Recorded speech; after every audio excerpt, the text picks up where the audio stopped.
नमस्कार, BVM news में आपका स्वागत है। मैं हूं ममता बघेल। चलिए बात करेंगे खबरों की। पंजाब के मलौट शहर में अबोहर के भाजपा विधायक करुण नागर के साथ की गई मारपीट और दुर्व्यवहार के विरोध में हरियाणा के तमाम जिला मुख्यालयों पर भाजपा नेताओं और कार्यकर्ताओं ने विरोध स्वरूप पंजाब के मुख्यमंत्री कैप्टन अमरिंदर का पुतला फूका और जमकर नारेबाजी करते हुए अपना रोष व्यक्त किया। इसी कड़ी में फरीदाबाद में भाजपा जिला अध्यक्ष गोपाल शर्मा और विधायक सीमा तिरखा के नेतृत्व में सैकड़ों कार्यकर्ताओं ने अपना गुस्सा जाहिर करते हुए इस घटना को लोकतंत्र की हत्या बताया। दिखाई दे रही तस्वीरें फरीदाबाद के जिला मुख्यालय की हैं, जहां भाजपा के विधायक, जिला अध्यक्ष और कार्यकर्ताओं ने पंजाब के मलौट शहर में अबोहर के भाजपा विधायक करुण नागर के साथ मारपीट की और दुर्व्यवहार के विरोध में पंजाब के मुख्यमंत्री का पुतला फूका और जमकर नारेबाजी की।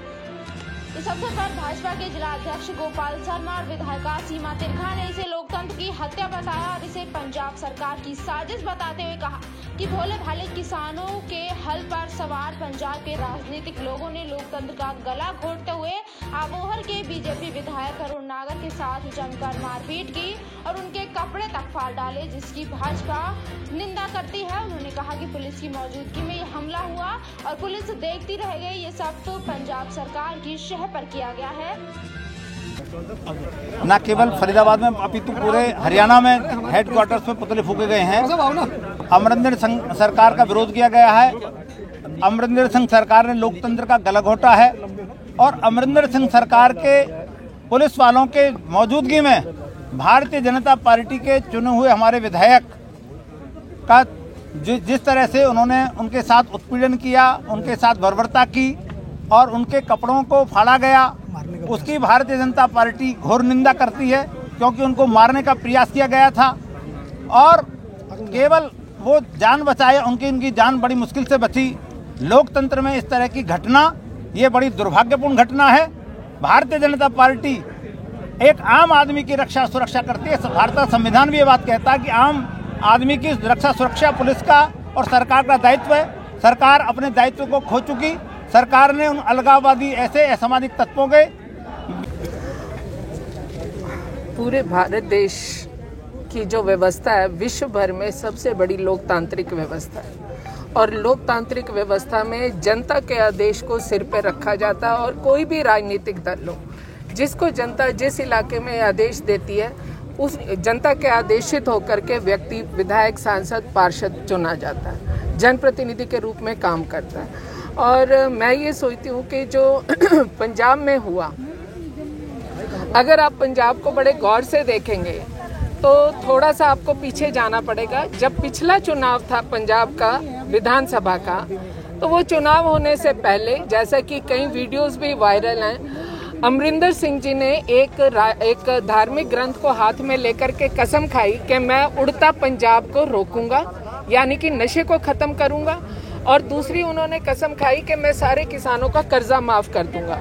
लेकिन जब वो सत्ता में आए तो 4 साल तो उन्होंने किसी की सुध नहीं ली।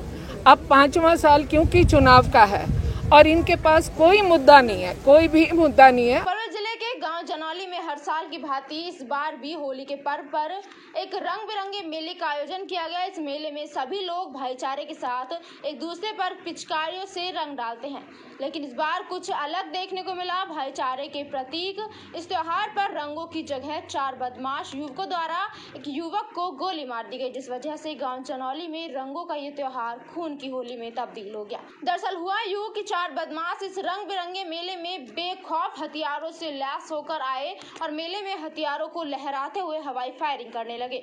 इसी बीच गांव निवासी मृतक 22 वर्षीय प्रवीण नामक युवक और कुछ ग्रामीणों ने इन बदमाशों को समझाने का प्रयास किया, जिसको लेकर मृतक का और बदमाशों के बीच आपसी कहासुनी हो गई, जिसे देख ग्रामीणों ने बीच बचाव करते हुए मामले को शांत करा दिया।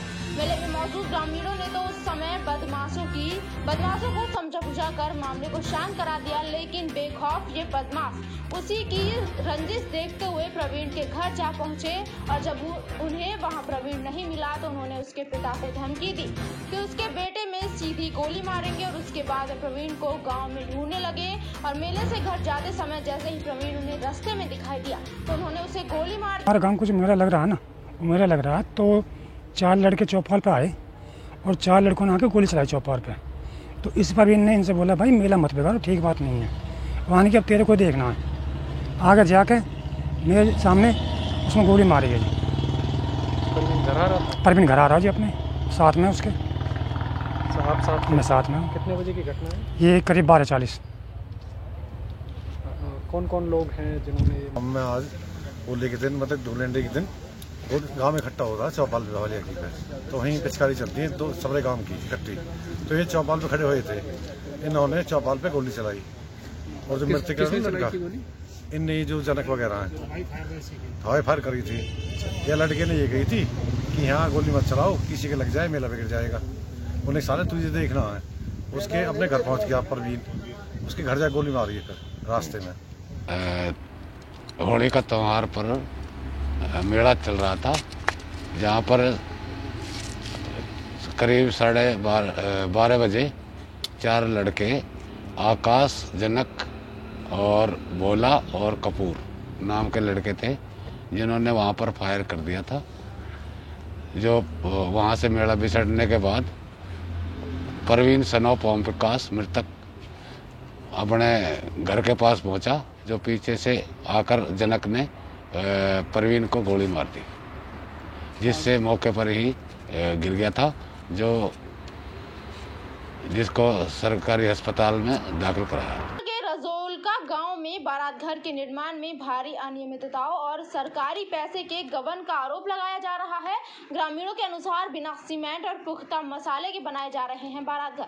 निर्माण में किसी भी मापदंड के पूरा नहीं किए जाने से निर्माणाधीन भवन कभी भी धराशायी होकर सैकड़ों लोगों की जान ले सकता है। पलवल के रजोलका गाँव में विधायक कोटे से करीब 17 लाख रुपए की ग्रांट से पिछले 1 वर्ष से बारात घर का निर्माण कार्य चल रहा है, जिसकी देखरेख का जिम्मा गांव के सरपंच रामलाल का है, जिसने बारात घर के निर्माण का ठेका अपने भांजे को दिया हुआ है। ग्रामीणों के अनुसार बिल्डिंग निर्माण में किसी भी मापदंड का पालन नहीं किया गया है। इसमें कच्ची ईंटें लगाई जा रही हैं तथा चिनाई में सीमेंट और मसालों की गुणवत्ता भी बिल्कुल जीरो है।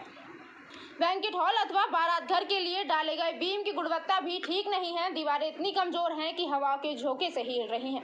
ग्रामीणों ने आरोप लगाया कि बैंकेट हॉल के भर्त के लिए मिट्टी भी उसी के आसपास से जेसीबी से खोद कर डाल दी गई है, जिससे बारात घर के आगे पीछे काफी गहरे गड्ढे हो गए हैं।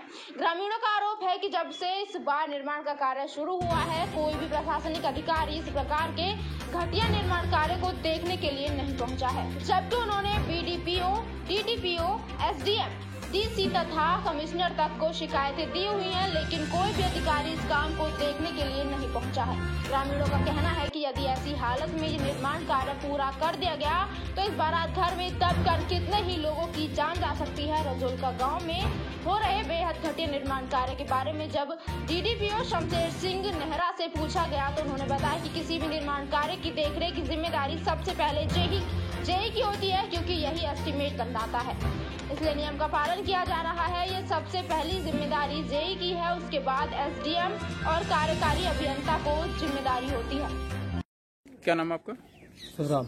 हाँ शिवराम जी, बताओ क्या दिक्कत है यहाँ पे निर्माण कार्य? पहले तो मसाला न लग रहा जी, सीमेंट बिल्कुल है ही नहीं, तो देख ले फोर का कह रहे हैं इस बार। दूसरी बात, मिस्त्री देखो 4-4 ईंटों की एक दराज भरी है।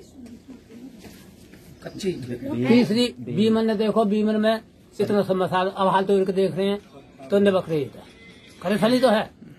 बता इसमें हम मरेंगे, सरिया भी लो क्वालिटी को लग रहा है। सरिया ने देख लो, बीमन ने देख लो, जो 90 पड़े हैं, ये कैसे काम चल जाएगा? ये जो बिल्डिंग बनाई जा रही है किस चीज के लिए बनाई जा रही है?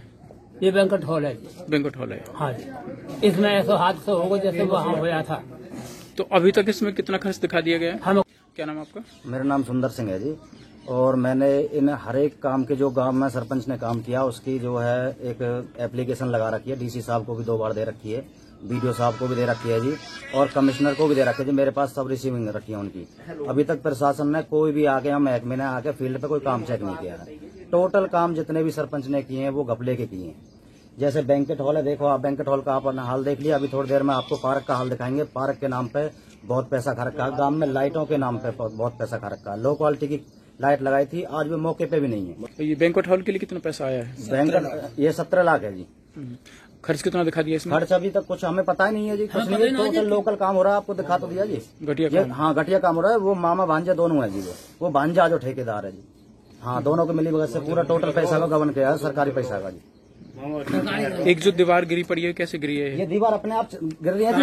ये तो इसमें बीम डाल दिया ना, ये भी गिरती जी। आपको हिला के तो दिखाया अभी, दीवारें हिल रही है। दीवारें हिल रही है चारों। चलिए रुक करेंगे अगली खबर का। जहां देश में रंगों का पर्व मनाया जा रहा है, लेकिन कोरोना संक्रमण के चलते सार्वजनिक स्थानों पर इस उत्सव में मनाने पर रोक लगाई गई है। उसके बावजूद रेवाड़ी में रंगों के पर्व होली में 4 चांद उस वक्त लग गए जब दिव्यांग शर्मिला पैरालंपिक में स्वर्ण पदक लेकर रेवाड़ी पहुंची। रेवाड़ी पहुंचने पर शर्मिला का ढोल नगाड़ों के साथ स्वागत किया और लोगों द्वारा जमकर रंगों की होली खेली गई। इतना ही नहीं, होली के पर्व पर रंग ही नहीं बल्कि आतिशबाजी करके रेवाड़ी नगरी को होली और दिवाली का संगम भी बना दिया गया। भारतीय पैरालंपिक समिति की ओर से बेंगलुरु में आयोजित हुई राष्ट्रीय पैरा एथलेटिक चैंपियनशिप में रेवाड़ी के 5 पैरा दिव्यांग के खिलाड़ियों ने 6 गोल्ड, 3 रजत सहित 9 पदक जीतकर अपनी प्रतिभा का लोहा मनवाया है। पहली बार किसी राष्ट्रीय स्तर की प्रतियोगिता में हिस्सा लेने वाली शर्मिला ने न केवल स्वर्ण पदक जीता बल्कि नया राष्ट्रीय रिकॉर्ड अपने नाम किया। धन्यवाद करती हूँ।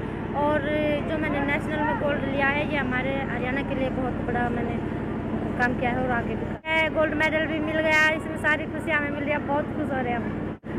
मुझे यहाँ के बहुत अच्छा लगा है। मुझे इतना सम्मान दिया मेरे पड़ोसियों ने, मेरे साथियों ने, बहुत खुश अच्छा रहा। वहाँ पे मैंने नेशनल में रिकॉर्ड बनाया है। 6.08 मीटर का रिकॉर्ड था। मैंने 740 शॉटपुट का थ्रो करते हुए रिकॉर्ड बनाया। ताजमहल परिसर में रविवार शाम 2 ग्रुप के पर्यटक आमने सामने आ गए। इस दौरान पर्यटकों में खूब गुत्थमगुत्थी हुई और गाली गलौज हुई। हंगामा और मारपीट होने पर CISF जवान और ASI कर्मचारी मौके पर पहुंच गए। CISF जवान और ASI कर्मचारियों ने जैसे तैसे दोनों पक्षों को अलग कर मामला शांत किया। CISF अधिकारियों का कहना है कि छेड़छाड़ को लेकर 2 पर्यटकों के ग्रुप आमने सामने आ गए थे। बाद में किसी ने कोई शिकायत नहीं दी। ताजमहल परिसर में पर्यटकों के बीच चले लात घूसों का वीडियो सोशल मीडिया पर वायरल हो रहा है। बता दें कि सोशल मीडिया पर वायरल वीडियो रविवार शाम करीब 6 बजे का है। ताजमहल देखने के लिए पर्यटकों के 2 ग्रुप पहुंचे थे। दोनों ग्रुपों में युवक और युवतियों के साथ बुजुर्ग भी शामिल थे। पार्टी ने पंजाब के मलोट में भाजपा विधायक के साथ की गई मारपीट के विरोध में पंजाब के मुख्यमंत्री कैप्टन अमरिंदर सिंह का पुतला फूका। राष्ट्रपति से पंजाब सरकार को बर्खास्त करने की मांग की। भाजपा कार्यकर्ता भाजपा के जिला अध्यक्ष आदित्य चौटाला के नेतृत्व में बरनाला रोड स्थित हुड्डा चौक पर पहुंचे और पंजाब सरकार के खिलाफ रोष प्रकट करते हुए पुतला फूका। भाजपा ने राष्ट्रपति के नाम ज्ञापन भी सौंपा। भाजपा द्वारा रोष प्रदर्शन की भनक किसानों को लगी और इस दौरान किसान भी हुड्डा चौक पहुंचे और भाजपा कार्यकर्ताओं का विरोध करना शुरू कर दिया। इस दौरान भारी पुलिस बल तैनात किया गया था। किसानों को रोकने के लिए पुलिस को कड़ी मशक्कत करनी पड़ी। किसानों और भाजपा कार्यकर्ताओं के बीच किसी प्रकार का टकराव न हो, इसके लिए SDM जयवीर यादव व DSP RL चौधरी भारी पुलिस बल के साथ तैनात रहे। इस अवसर पर भाजपा जिलाध्यक्ष आदित्य चौटाला ने कहा कि पंजाब में भाजपा विधायक के साथ हुई मारपीट की घटना निंदनीय है और कैप्टन अमरिंदर सरकार पूरी तरह से अपने विधायकों को सुरक्षा देने में नाकाम रही है। उन्होंने पंजाब सरकार को बर्खास्त करने की मांग करते हुए राष्ट्रपति शासन लागू किए जाने की मांग की। किसानों द्वारा विरोध किए जाने के सवाल पर उन्होंने कहा कि ये विरोध करने वाले किसान नहीं बल्कि राजनीतिक पार्टियों के एजेंट हैं। निंदनीय है। लोकशाही लोकतंत्र में हर एक इंसान को लोग चुनते हैं। मेंबर पार्लियामेंट हमारा है, चाहे वो किसी पार्टी का हो, लेकिन वो हमारा है क्योंकि हमारे क्षेत्र से जीत के गया है। MLA हमारा है, हम जनता ने जिताया है। हम भी एक वोटर हैं, एक किसी को वोट देके हम जिताते हैं। हमारा फर्ज बनता है कि हम उसका आदर मान करें। ये जो आज जो हालात हैं ये लोकतंत्र के लिए ठीक नहीं है। और कैप्टन अमरिंदर सिंह बहुत जिम्मेवार व्यक्ति हैं, एक प्रदेश के प्रांत के मुख्यमंत्री हैं। कम से कम वो अपने MLAs की, जो उनके प्रांत के MLAs हैं, उनकी सुरक्षा करना तो उनका काम है। हमारे मुख्यमंत्री माननीय मनोहर लाल खट्टर जी ने हर एक MLA को, चाहे वो विपक्ष का है चाहे वो पक्ष का है, हर एक को 5-5 करोड़ रुपए दिए। समान सोच रखी है ताकि इलाके का विकास कर सके। तो इनमें भी सोचना चाहिए इन चीज़ों के। मैं मानता हूँ, ये बार बार कह रहा हूँ, पार्टी के प्रायोजित लोग हैं और उनको उनके हुक्मरानों के आदेश हैं, उन आदेशों पे ये शोर मचा रही है। इसका मतलब BVM न्यूज में फिलहाल के लिए इतना ही। आप बने रहिए हमारे साथ, देखते रहिए BVM न्यूज। नमस्कार।